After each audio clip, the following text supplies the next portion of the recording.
My name is Calla Whitmore. When I was 8 years old, my parents dropped me off at my grandmother's house and never came back. For 10 years, I waited. For a call, a letter, a reason. But all I got was silence. Grandma Odette raised me with patience and principle, turning my broken childhood into something strong and steady. And just when I thought I'd buried the past, they returned, waltzing into my grandmother's funeral with their fake tears and greedy eyes. Not for me, for her fortune, $47 million. That's what brought them back. They thought I'd be the same little girl they abandoned. But they had no idea who I'd become. I remember the day like it was burned into my skin. The air smelled like pine needles and gasoline. My mom was driving. Dad sat silent, staring out the window like I wasn't even there. I clutched my stuffed fox too tight. We pulled into Grandma Odette's driveway, a modest house with overflowing flower boxes. I thought it was just a visit. That's what Mom said. Just for a few days while we figure things out. Her voice was careful, her smile too thin. She didn't get out of the car. Dad didn't say goodbye. I stepped out with my tiny backpack. Grandma was already on the porch.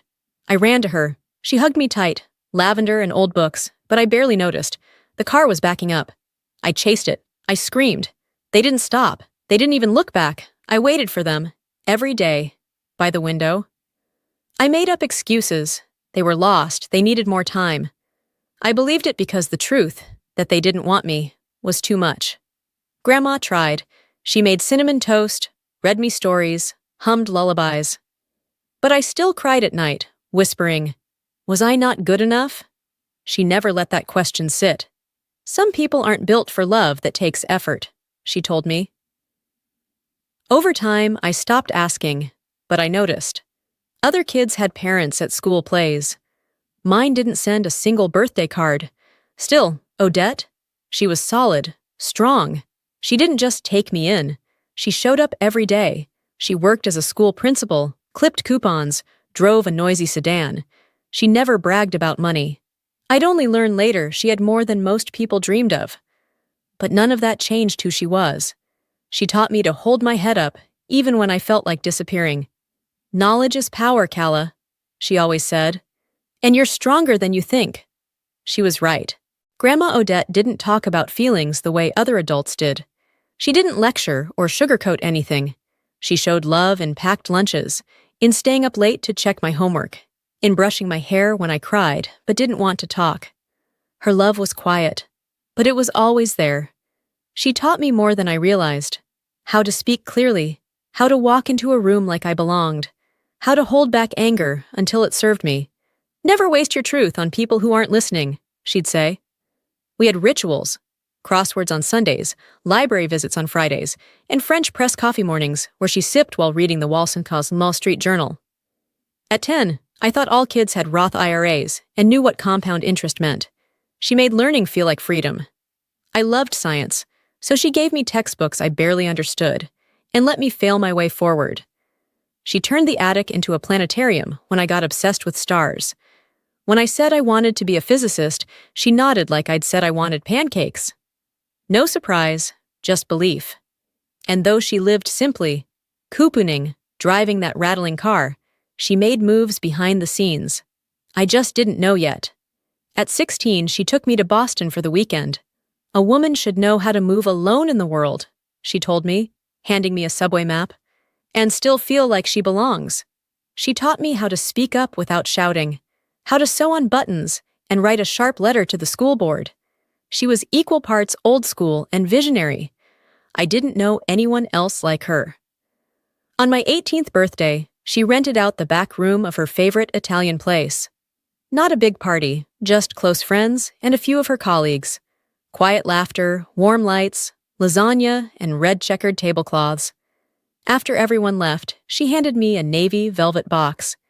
Inside was a gold necklace with a tiny key charm. "It's beautiful," I said, rubbing my thumb over the tiny grooves. "It's more than that," she said. "One day you'll know what it's for." I asked her again, and she only smiled. A woman should always carry her own keys. 3 months later, I got the call. It came just after a midterm. Unknown number. I almost didn't pick up. Miss Whitmore? A voice said. This is St. Agnes Hospital. It's about your grandmother. I barely made it to a bench before my knees gave out. Massive heart attack. She didn't make it. For days I moved through fog. I didn't believe it. Couldn't. The silence in her house screamed louder than anything else.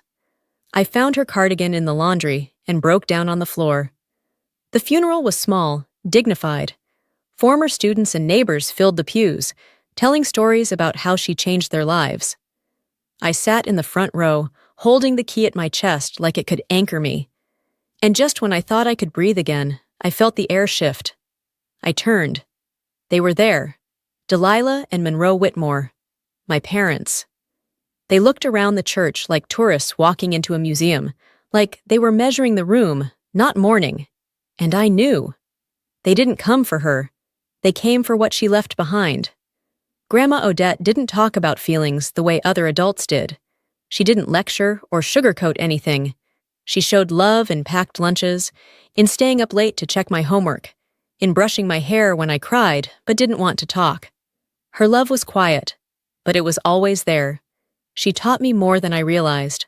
How to speak clearly, how to walk into a room like I belonged, how to hold back anger until it served me.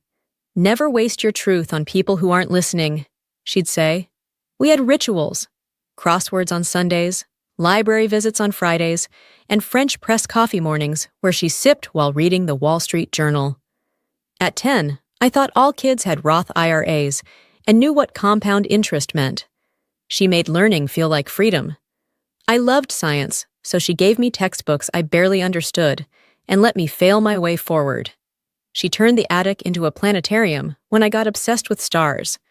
When I said I wanted to be a physicist, she nodded like I'd said I wanted pancakes.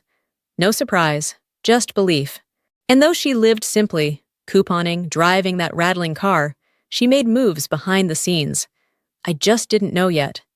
At 16, she took me to Boston for the weekend. A woman should know how to move alone in the world, she told me, handing me a subway map, and still feel like she belongs. She taught me how to speak up without shouting, how to sew on buttons and write a sharp letter to the school board. She was equal parts old school and visionary. I didn't know anyone else like her. On my 18th birthday, she rented out the back room of her favorite Italian place. Not a big party, just close friends and a few of her colleagues. Quiet laughter, warm lights, lasagna, and red checkered tablecloths. After everyone left, she handed me a navy velvet box. Inside was a gold necklace with a tiny key charm. It's beautiful, I said, rubbing my thumb over the tiny grooves. It's more than that, she said. One day you'll know what it's for. I asked her again, and she only smiled. A woman should always carry her own keys.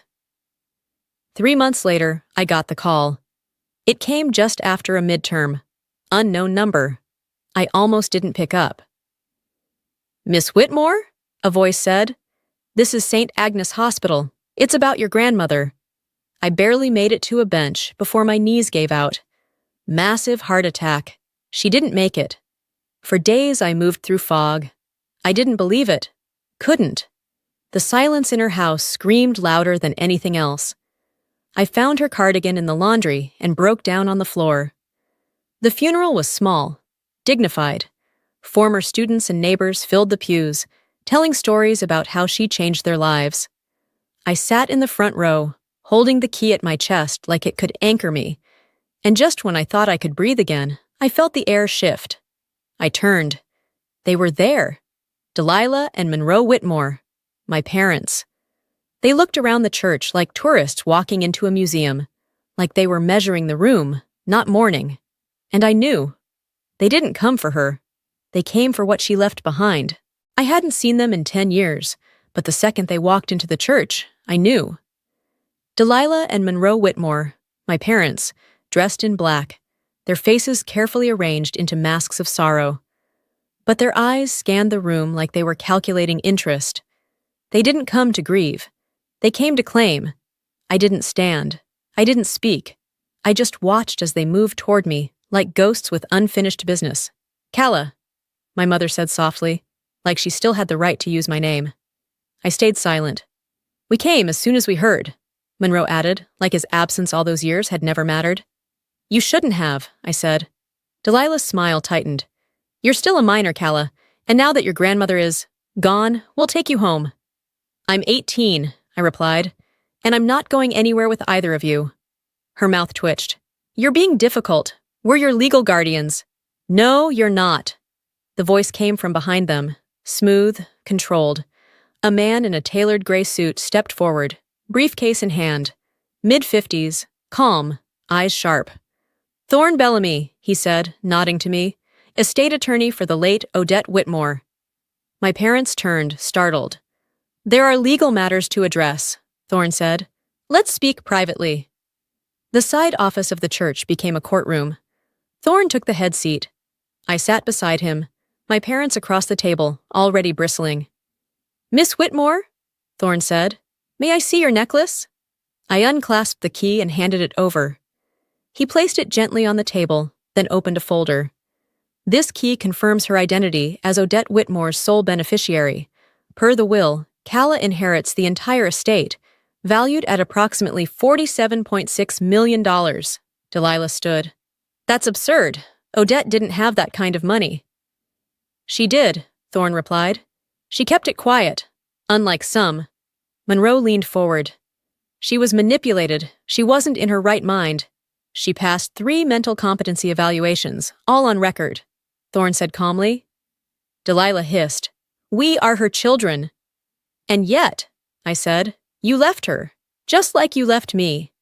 Thorne slid another document across the table. 10 years ago, you signed legal abandonment papers. You never responded to court summons. Full custody was granted to Odette. You've had no legal claim to Calla since. They looked at the paper like it might bite. And as of today, Thorne continued, Calla Whitmore is fully emancipated and sole controller of the estate. Monroe gritted his teeth. You expect us to walk away? You already did, I said. They turned to me, suddenly desperate. You don't understand, Delilah whispered. We just want what's fair. Fair? I laughed. You think any of this is yours? Silence. Thorne cleared his throat. Odette also requested Miss Whitmore be given a private letter. No copies, no interference. He handed me the envelope. My name was written in her hand. Elegant, sure. I didn't speak. I stood up, clutching the letter. They watched me go, but they didn't follow. They couldn't, and they never would again. Thorne adjusted his cufflinks, then opened the thick envelope in front of him. The air in the room changed. Even my parents, for all their arrogance, could feel it. This is the formal reading of the last will and testament of Odette Marianne Whitmore, Thorne began. The following distributions and legal instructions are to be carried out with immediate effect. He glanced at me and offered the faintest nod. I braced myself. To my beloved granddaughter, Calla Rowan Whitmore, I leave my entire estate. This includes all business assets, intellectual properties, domestic and international investments, real estate, and account holdings, valued at approximately $47.6 million. There was a moment of silence so absolute, it rang in my ears. And then, You can't be serious, Delilah snapped. This is a joke, Monroe growled, lunging forward. She was manipulated. She was old, not in her right mind. Thorne raised a hand like a judge in court. Odette was of sound mind. There are multiple psychological evaluations on file to verify her competency. You're welcome to review them. She was our mother, Delilah cried. She had no right to cut us out. She had every right, I said, my voice low. You gave her no reason not to. Monroe glared at me like I'd spat in his face. You're just a kid. Wrong, I said. I'm exactly the person Grandma raised me to be, and she didn't raise me to fold. Thorne cleared his throat again. There's more. My parents fell silent, barely breathing. Odette was aware of the likely response to her decisions, he said, which is why she added the following legal provisions. He slid another document across the table. This is a permanent restraining order, pre-authorized and held in abeyance. Any attempt to harass, threaten, coerce, or pressure Miss Whitmore in relation to her inheritance will result in immediate enforcement. You will be barred from contacting her. Violation will lead to criminal charges. Delilah's lip curled in disgust. She's just trying to erase us. She didn't need to, I said. You did that yourselves. Thorne leaned back. Odette anticipated this reaction, which is why she also requested Miss Whitmore be granted full legal emancipation effective immediately. You can't just rewrite the rules, Monroe spat. You did, I said. 10 years ago when you gave up your rights, remember? Their silence was answer enough. And finally, Thorne continued, his voice gentler now, Odette left something personal, a sealed letter, to be opened only by Calla in private. He reached into the briefcase one last time and handed me the envelope. My name was written across it in her familiar cursive, the loops and slants that had once helped me learn to write my own name. The sight of it made my throat tighten. I'll leave you alone with it, Thorne said, rising from his chair. Take your time. I nodded, barely able to speak. He left the room without another word, closing the door behind him. I sat there with the envelope in my lap. Across the room, my parents still hadn't moved. They looked stunned, cornered, but I wasn't afraid of them anymore. Without a word, I stood. I walked to the door. I didn't say goodbye. I didn't need to. They had already walked out of my life once. They weren't going to get the chance to do it again. I stepped into the empty church and sat in the same front pew where I'd clutched her necklace during the service. The smell of lilies lingered in the air. My hands shook as I opened the envelope. Her handwriting danced across the page like she was still here, telling me a story I hadn't heard yet. My dearest Calla, if you're reading this, then I'm gone. And if I know your parents, and I do, they've already shown up pretending to care. I wish I could protect you from them one last time. But instead, I'll leave you the truth. I kept reading, and with each word, the weight of 10 years shifted. She told me what really happened, that my parents hadn't just left me. They had tried to take everything from her. Years ago, while she was away on a business trip, they tried to transfer all of her assets, illegally. They thought she was too old, too soft to notice. They underestimated her.